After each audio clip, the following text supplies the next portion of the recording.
అందరికీ నమస్కారం అండి. సామాజిక మార్పు కోసం నేను యూట్యూబ్ ఛానల్కి స్వాగతం అండి.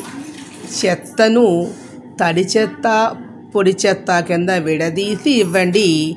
పర్యావరణాన్ని కాపాడండి. పర్యావరణాన్ని మేలు చేసే విధంగా మనము ఇంటి దగ్గరే తడి చెత్తని పొడి చెత్తని విడగొట్టి ఇవ్వండి.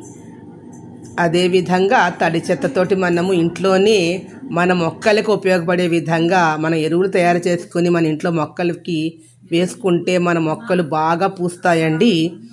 అదేవిధంగా చెత్తని రోడ్డు మీద వేయకండి. చెత్త రోడ్డు మీద వేయడం వల్ల పర్యావరణానికి హాని కలుగుతుందండి ప్లాస్టిక్ వాటి వల్ల. కాబట్టి వాటిని సాధ్యమైనంత వరకు మనం వాడకుండా పర్యావరణానికి మేలైనటువంటి అరటి ఆకులని వాడండి. అలాగే చెట్ల ఆకులతో తయారు చేసినటువంటి వస్తువులను మనం వాడండి. నా వీడియో లైక్ చేసినట్లయితే షేర్ చేయండి, లైక్ చేయండి, సబ్స్క్రైబ్ చేయండి.